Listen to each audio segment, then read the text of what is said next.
नमस्कार सभी को। मैं मत्तू केवट। मैं आज आपको इस वीडियो के माध्यम से कक्षा छठी विषय मराठी में पाठ क्रमांक 13 है। देखिए, मोठी आई। धडा क्रमांक 13 मोठी आई ह्याचे मी वाचन करून या व्हिडिओमध्ये दाखवत आहे। अर्थात इस वीडियो के माध्यम से आपको मैं पाठ क्रमांक 13 मोठी आई अर्थात बड़ी माँ। मोठी अर्थात बड़ी होता है, आई अर्थात माँ होता है। बड़ी माँ, इस पाठ का वाचन मैं आपको करके इस वीडियो के माध्यम से दिखाने वाला हूँ। तो आइए आप इस वीडियो के माध्यम से इस पाठ का वाचन और उसके अर्थों को सुनिए। आपली आई आपल्यावर किती माया करते। अर्थात आपली आई अर्थात अपनी माँ अपने ऊपर कितना प्रेम करती है। खाऊ पिऊ घालते, खाना पीना देती है, पोटाशी घेते, गोष्टी सांगते, किती छान असते आपली आई। कहने का तात्पर्य है कि अपनी माँ खाना पीना देती है हमें, पोटाशी घेते अर्थात अपने खाऊ पिऊ घालते, पोटाशी घेते अर्थात खाना पीना खिलाती है और अपने गोदी में सुलाती है, कहानी बताती है, गोष्टी सांगते, किती छान असते आपली आई, कितनी अच्छी होती है अपनी माँ। या आईहून एक मोठी आई आहे।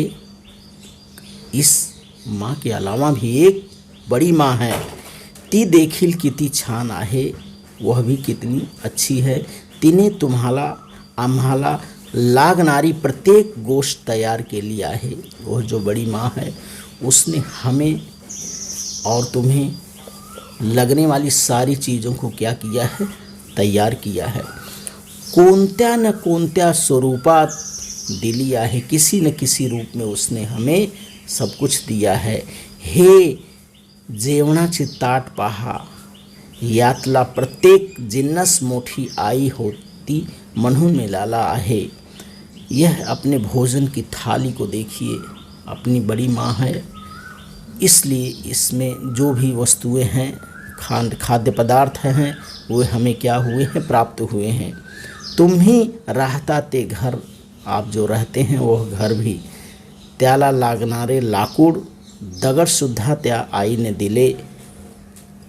जिस घर में हम रहते हैं उसमें लगी सारी लकड़ियाँ, उसमें लगे पत्थर उस बड़ी माँ ने दिया।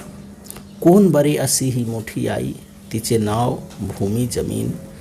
कवि कह रहा, लेखक कह रहा कि कौन बरे असी ही मोठी आई, अर्थात वह बड़ी माँ कौन है, तो उसका नाम है, तिचे नाव आहे भूमि जमीन, अर्थात उसका नाम है जमीन, मिट्टी, भूमि, अर्थात यह धरती जो है हमारी बड़ी माँ है। जमिनीत काय आहे, इस जमीन में क्या है, माती हीच का ती आई, अर्थात इस जमीन में क्या है, मिट्टी है। यह मिट्टी ही जो है यह माँ है। तुम्ही म्हणाल खरेच ते मातीच आहे जमिनीत, पण मातीला तुम्ही कमी समजू नका।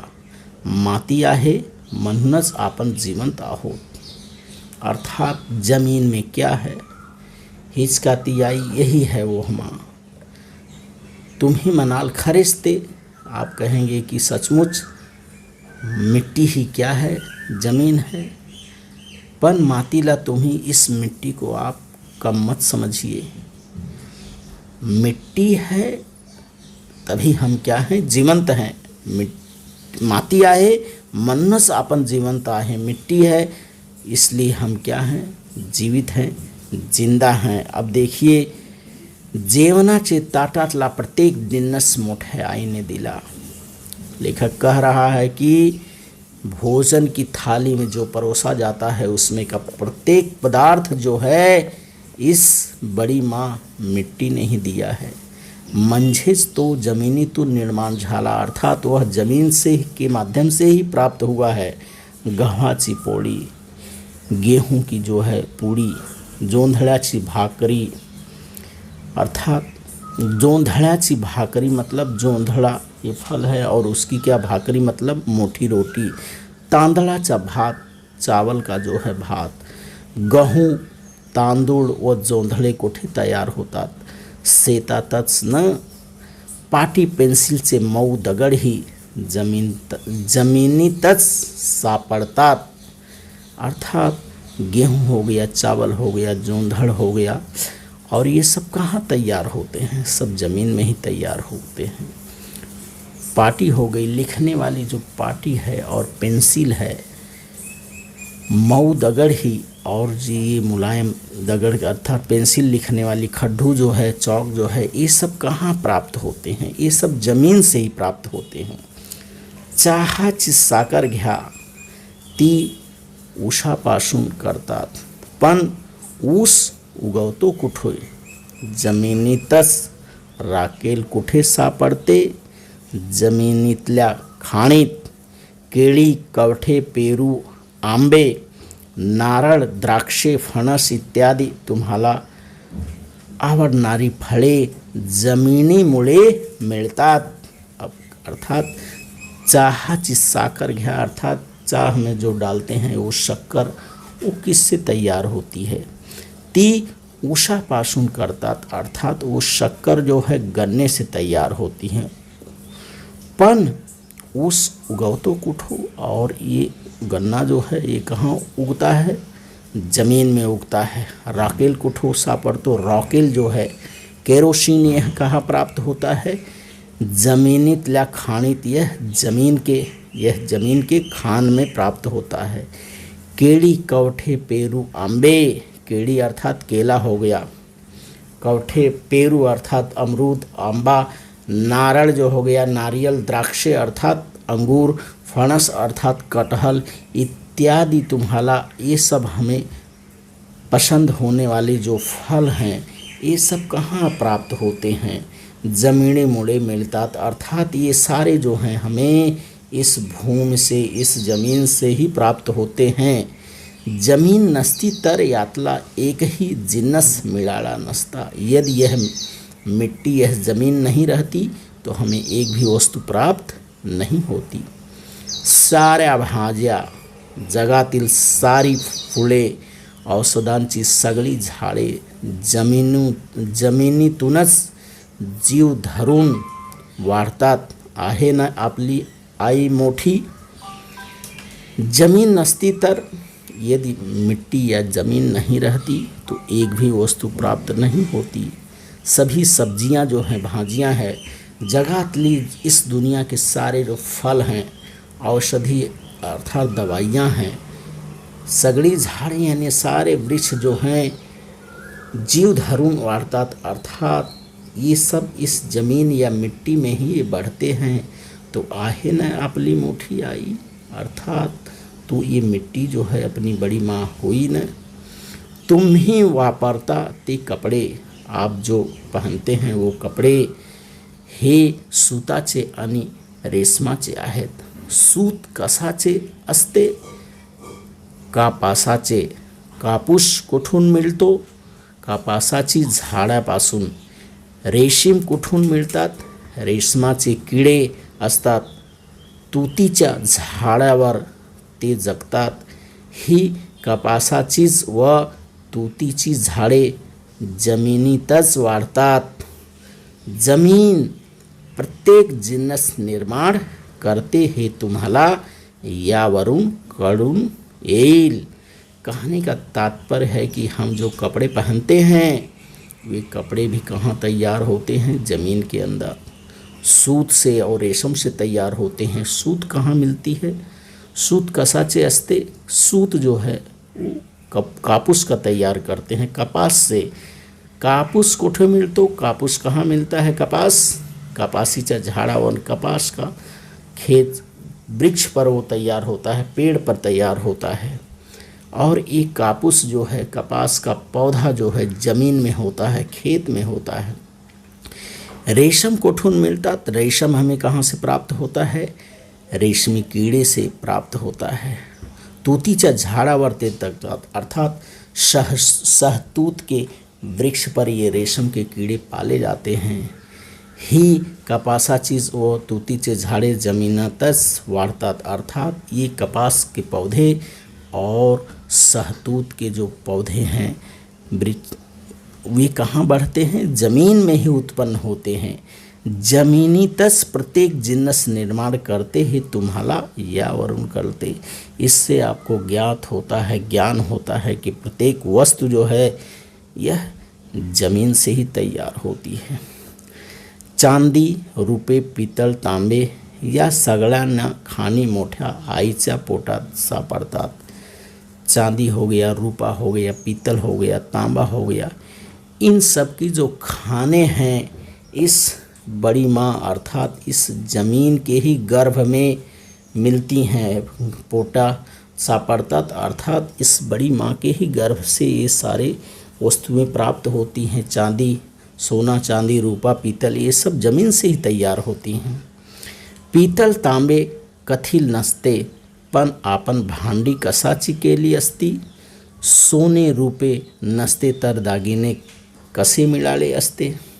एवढेच नाही, अजून ऐका, एक मोठा आईचा पोटात लोखंड व दगडी कोळसा यांचा हे प्रचंड खाणी आहेत। लोखंड व कोळसा यामुळे तर प्रत्येक गिरणी आणि प्रत्येक कारखाना चालतो। कारखाने नसते तर लोखंडी खुर्च्या व पलंग मिळाले नसते। सुया, टाचण्या, चाकू, कात्र्या, गुंड्या, काचेचे सामान, मोटारी, आगगाड्या, विमाने इत्यादि सगळे बनलेच नसते। कहने का तात्पर्य है कि यदि यह मिट्टी, यह ज़मीन नहीं रहती तो हमें कोई भी वस्तु प्राप्त नहीं होती। अर्थात सारी वस्तुएं जो हैं इस मिट्टी, इस बड़ी माँ के गर्भ से प्राप्त होते हैं। पीतल तांबा कथील नसते तर आपण ये सब भांडी कशाची असते, और ये हमारी बर्तन जो थे ये नहीं मिलते। सोने रुपये नसते तर दागिने कसे मिळाले असते। सोना और चांदी यदि नहीं प्राप्त हुए होते तो हमें गहने किससे हम पहनते। एवढेच नाही, अजून ऐका, या मोठा आईच्या पोटात लोखंड व दगडी कोळसा याचाही प्रचंड खानी आहेत। अर्थात इतना ही नहीं, और सुनिए, इस मोठे आईच्या पोटात अर्थात इस बड़ी माँ जो ज़मीन है इसके गर्भ में, इसके पेट में लोखंड, लोहा और दगड़ी कोळसा अर्थात पत्थर वाला कोयला जो है इसकी प्रचंड खान है। लोखंड व कोळसा यामुळे तर प्रत्येक गिरणी आणि प्रत्येक कारखाना चालतो।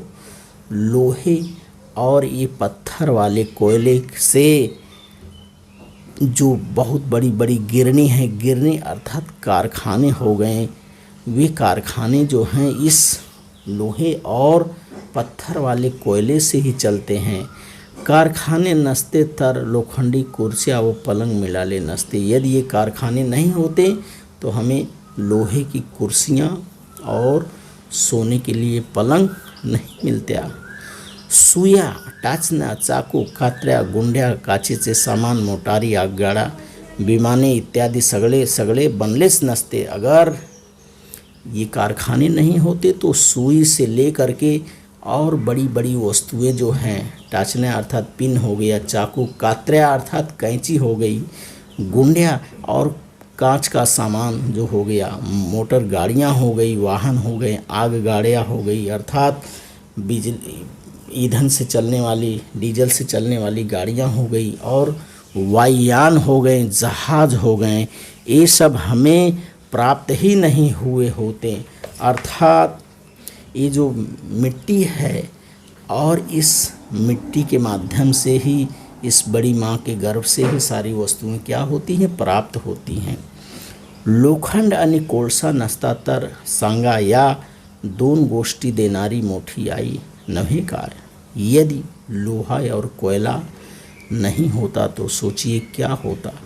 इन दो चीज़ों को तैयार करने वाली यह मोठी आई नव्हे का, यह हमारी बड़ी माँ ही है। अर्थात यह ज़मीन और ये मिट्टी जो है ये बड़ी माँ ही हमारी है। अतः घराबद्दल पहा तरी तेस उत्तर द्यावे लागेल। अर्थात अब घर के संबंध में आप देखेंगे तो भी हमें वही उत्तर देना पड़ेगा। तुमचे घर कशाचे बांधले आहे, आपका घर किससे तैयार हुआ? दगड, माती, विटा, चुना आणि लाकूड याचे घराला लाकडाचे खांब, दारे, खिडक्या आहेत। दाराच्या कड्या, तुळ्या व बिजागऱ्या लोखंडी आहेत। कहने का तात्पर्य है कि ये घर जो है पत्थर, मिट्टी, चूना और लकड़ियों से बना हुआ है। घराला लाकड़ाचे खांबे, घर को जो है लकड़ी का खंभा लगा है, दरवाज़ा लगा है, खिड़कियां लगी हैं उसमें, और दरवाजे में कड़ी कुंडी लगी है, बिजागरा लगे हुए हैं लोहे की। तो ये सब कहाँ से प्राप्त हुए हैं? वे सब जो हैं यातली दगड़ माती जमीनतच आणली गेली। ये जो मिट्टी है ये कहाँ से प्राप्त हुई? हमें ज़मीन से ही प्राप्त हुई है। विटा कशाचा आहे, ईंट जो है किससे तैयार की गई? लाल मातीच्या, लाल माती कुठून आणली? लाल मिट्टी जो है कहाँ से लाई गई? जमीनीतून।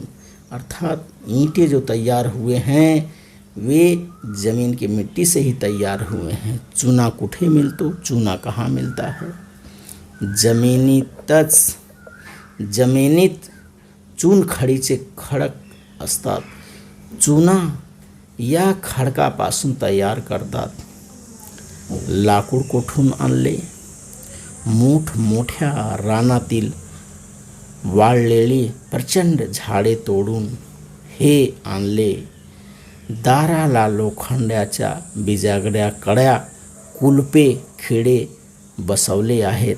हे लोखंड ही भूमातेच्या पोटातच सापड़ले। कहने का तात्पर्य है कि देखिए हमारे घर का जो निर्माण किया गया है इसमें प्रत्येक वस्तु जो है ये प्रकृति की ही देन है और इस मिट्टी से ही प्राप्त हुई है। इसमें जो ईंट लगे हुए हैं, पत्थर लगे हुए हैं, चूना या चूना जो है चूना के पत्थर से तैयार हुआ। लकड़ी कहाँ से प्राप्त हुई? ये बड़े बड़े जंगलों, मोठमोठा रानात, बड़े बड़े जंगलों में प्रचंड बड़े बड़े पेड़ों को तोड़ करके उनसे क्या बनाया गई? लकड़ी बनाई गई। दाराला लोखंडाचा बिजागरा, अर्थात दरवाजे में लगे हुए लोहे के बिजागरे हो गए, कड़ी हो गई, कुंडी हो गई। ये सब हमें कहाँ से प्राप्त हुए हैं? ये लोहे से प्राप्त हुए हैं। और लोहा कहाँ से प्राप्त हुआ? ये भूमातेच्या पोटातच सापड़ले। अर्थात यह लोहा जो है हमें जमीन के गर्भ से ही प्राप्त हुआ है। कहने का तात्पर्य है कि प्रत्येक वस्तु हमें जमीन के भूगर्भ से प्राप्त हुई है। तुम्ही कोणतीही गोष्ट घ्या, आप कोई भी वस्तु ले लीजिए, जमिनीमुळे ती मिळालेली आहे हे तुमच्या आता लक्षात आलेच असेल। अर्थात आप कोई भी वस्तु लीजिए और उसको ध्यान से देखिए तो वह प्रत्येक वस्तु जो है ये जमीन से ही प्राप्त हुई है। तुम्ही दूध, दही, तूप खाता, गाई म्हशीपासून हे आपण मिळवतो, पण या गाई म्हशी जगतात कशावर? गवत व कडबा यावर। हे कौन त्यांना देते? आपली मोठी आई। अब आप देखिए दूध, दही और घी कहाँ से प्राप्त होता है? गाय और भैंसों से मिलता है। परंतु ये गाय और भैंस यह किस पर जीवित रहती हैं? घास पर, घास भूसा पर। हे कौन त्यांना देते? यह कौन उन्हें देता है? घास, यह अपनी मोठी आई अर्थात बड़ी माँ के द्वारा ही ये घास और जो अन्य हरी वनस्पतियाँ हैं वे प्राप्त होती हैं, जिसे खा करके गाय और भैंस जीवित रहते हैं। जगात जी जी सुंदर गोष्ट दिसते ते अशा प्रकारे मोठ्या आईपासून उत्पन्न झालेली आहे, जगलेली आहे व वाढलेली आहे। अर्थात इस दुनिया में, इस संसार में जो भी आपको सुंदर वस्तु दिखाई दे रही है वो प्रत्येक वस्तु इस बड़ी माँ के द्वारा ही अर्थात इस प्रकृति मिट्टी के द्वारा ही उत्पन्न हुई है। जगलेलिया है अर्थात बड़ी है और जिंदा है। ती तुम्हारा अन्न वस्त्र देते, यह मिट्टी जो है हमें अन्न और वस्त्र देती है, दागिने गहने देती है, घर द्वार देती है, धन धान्य देती है, बर्तन भांडी कुंडी देते, चहा साखर पाटी पेन्सिल देते, सगळे सगळे देते। त्या मोठ्या आईचे केवढे उपकार मानले पाहिजे। अन मग अशी जी जमीन किंवा धरणी माता तिचे छोटेसे रूप म्हणजे आपली मातृभूमी। त्या भूमीतले अन्न खाऊनच आपण मोठे झालो, शहाणे झालो। माणसांना प्रत्येक गोष्ट दिली ती या भूमीनेच। त्या मायभूमीबद्दल आपण मनात नेहमी प्रेमभाव बाळगवायस नको का। आपली मोठी आई म्हणजेच आपली मायभूमी। कहने का तात्पर्य है कि हमें जो भी अन्न वस्त्र गहने घर द्वार धन धान भांडी कुंडी अर्थात बर्तन कुर्तन चाय और शक्कर पाटी पेंसिल सगळे देते, यानी सब कुछ ये हमें मिट्टी से ही प्राप्त होता है। मोठ्या आईसेच केवढे अर्थात इस बड़ी माँ का कितना उपकार हमें मानना चाहिए। आणि मग अशी जी जमीन किंवा धरणी माता तिचे छोटे से रूप म्हणजे आपली मातृभूमी, इस जमीन का जो छोटा सा रूप है अर्थात ये हमारी मातृभूमि है, जननी है। त्या भूमित उस जमीन के अन्न को खा करके हम बड़े हुए, सयाने हुए। माणसांना प्रत्येक गोष्ट दिली, मनुष्य को प्रत्येक वस्तु इस जमीन ने ही दिया है। इस मायभूमीबद्दल आपण मनात नेहमी अर्थात इस मातृभूमि के विषय में हमें हमेशा अपने मन में प्रेम भाव को जगाए रखना चाहिए। आपली मोठी आई म्हणजेच आपली मायभूमी, अपनी बड़ी माँ अर्थात अपनी यह मातृभूमि, और इस मातृभूमि के प्रति हमें सदैव प्रेम और आदर भाव रखना चाहिए। तो इस पाठ के माध्यम से हमें पता चला कि हमारी बड़ी माँ अर्थात ये हमारी मातृभूमि ही हमारी बड़ी माँ है, जो हमें जीवन दान देती है, जिसके द्वारा ही हमें प्रत्येक वस्तु प्राप्त होती है। तो आप मेरे इस वीडियो के माध्यम से इस पाठ का वाचन करिए और अपने मातृभूमि के प्रति अपनी संवेदना, अपनी आदर भाव शक्ति को बनाए रखिए। और मेरे आगे आने वाले वीडियो के लिए आप मेरे इस चैनल को लाइक करें, सब्सक्राइब करें, बेल आइकन को दबाएं। धन्यवाद सभी को। धन्यवाद सगळ्यांना।